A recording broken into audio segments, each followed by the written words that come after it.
Hey, and welcome to Off the Dome podcast. My name is Britannia Alexis, and I am the host of this lovely show. And today is very special because today is the first ever visual episode of Off the Dome. And what better way to kick this episode off than getting to know the person behind the mic? So, yes, I am going to be interviewing the creator of this podcast. So, just sit back, relax, and let's get right into this. And because I did not want to make the intro very long and drawn out, we are going to hop right into these questions. Are you ready? Let's do this. The first question I have is, it has been 2 years since you last posted. Why now? Why are you bringing Off the Dome back? 2 years sound crazy when you say it like that, but honestly, I needed that break. Life was happening, and I just really didn't have the space to be consistent. Okay. But I always knew that I was coming back. So now that I've grown and I feel like I'm in a better mindset and a better headspace and everything like that, I feel like I have more that I can bring to the table. So if you are returning, welcome back. But if you are joining for the first time, trust me, you are definitely in for a ride. Okay, so for those who don't know, who is Brit? Like, what type of vibe do you bring? Whew, that's the loaded question right there. But I'm Britt. I am 26. I am just a black woman in her 20s, figuring out just like you are. I love good conversations. I love vibing. I am the girl that you can come talk to about any and everything. And that's exactly what this podcast is. Okay, we are letting the thoughts flow on Off the Dome. So what's different about Off the Dome this time around? First of all, the vibes are definitely different. We are going to be having those real, raw, uncut conversations. Honestly, this is going to be the only video that's going to be edited because I want everything to be just raw, uncut, and I want you to feel like you are, in the same room as me, cup in hand, having a good conversation. So that is definitely what's coming. And just visual, I'm bringing the whole experience. Like I said, if you are returning, do you know that Off the Dome, when we first started, it was definitely just audio. But now that I'm visual, it's going to be a whole vibe. It's going to be an experience. You're going to see me, and I just think overall it's going to bring more, it's going to draw more people to it. So yeah, I just feel like it is a lot. It's a lot of things that I have planned for Off the Dome, and there's a lot of goals that I am, wanting to reach, and I cannot wait for y'all to see. So yeah, definitely just make sure that whatever you're listening or watching on, make sure you engage, make sure you turn those notifications on, because we are going to be here every week. Definitely. What is something about you that people assume but it isn't true? I think people assume that because I give advice that I have it all together, and that's simply not true. I have days where I'm just like, I don't know what's going on and I don't want to deal with it.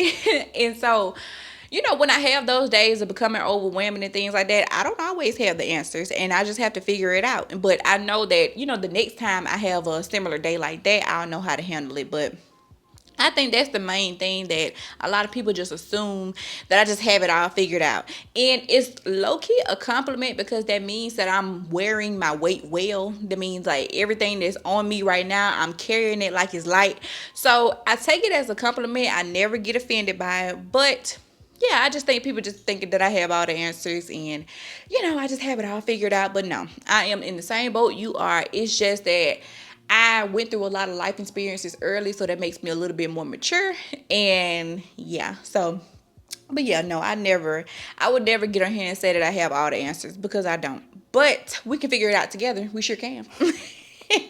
So what has been your biggest lesson you feel that you've learned during your break?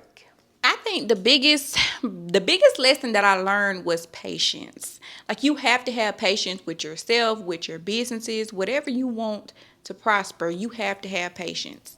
I used to feel like if I was not moving, I was failing, and that's just not the case. I just felt like if I wasn't creating something, if I wasn't posting something, I was just wasting my talents. And that's not the case, because you do need to have those rest days. So I think the patience for me was key to just being consistent, if that makes sense. So Yeah, I think that was the biggest thing that I learned, that having patience with myself and knowing that at least knowing the end goal is what helped me kind of balance everything. So, yeah, having patience is definitely key. So, for someone who is thinking about starting something but is hesitant, what is your advice for them?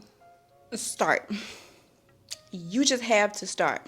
Stop overthinking it, because you're going to always say, "Oh, I'm going to wait until the right time." Well, the right time is never going to come, because the right time is literally when you start. So, I would say just start and just kind of have a plan. You don't have it to have it all the way planned out, but at least have the first couple steps on what you're trying to achieve. Make sure you just have, a plan executed to get there. So, I would say if you're stuck right now, honestly, just start. Consistency is key, but you have to start to even be consistent. So, it's very simple. Like, even with this podcast, I have been wanting to go visual for so long, but I just felt like I wasn't ready. Like, I need this, I need that. I was just making all type of excuses. But now I'm like, okay, I'm ready. Like, I'm ready to come out. And even though I don't have everything that I want, for you all to see with me being visual, why not go ahead and start? I have the main basic stuff, or go ahead and start. Like, and I can build as I go. It literally can be a timeline of me seeing from me going visuals to, whatever I grow into, the whole set that I end up building. So it's definitely patience is key to everything. And the last question that I have is, what can we expect from Off the Dome moving forward? You can expect conversations that hit topics that are on point. Real life conversations are going to be had over here. Like, honestly, this is probably the only video. I know I probably said this already, but this is going to be the only video that's going to be edited, because I want it to be so raw, uncut. I want y'all to see, what's real. If you have any topics, no topic is a bad topic. Let's keep that in mind. I want you to know that when you get ready to DM me, don't ever think whatever you want me to elaborate on is stupid, because, hey, great minds think alike. We may be on the same page. So I just say, it's a lot. It's definitely a lot, and I can't even really go into details on what's to come, because I have so much and I don't want to confuse you. So just make sure those notifications are turned on, okay? So you can make sure you don't miss an episode. And there you have it, your host in the hot seat. I hope that this episode helped you get a feel of who I am, why I'm here, and just get a feel of Off the Dome podcast in general. And trust me, this is just the beginning, okay? I have a lot of real, raw, uncut conversations that are coming every week. Yes, I'm going to be posting visual episodes every week from here on out. And whatever platform you are in, just tap in, okay? Make sure you like it, make sure you love it, repost it, send it to a friend, okay? Because this is only the beginning. Definitely hit me up and let me know any topics you want to hear me talk about. And I will definitely see you guys in the next episode. Bye.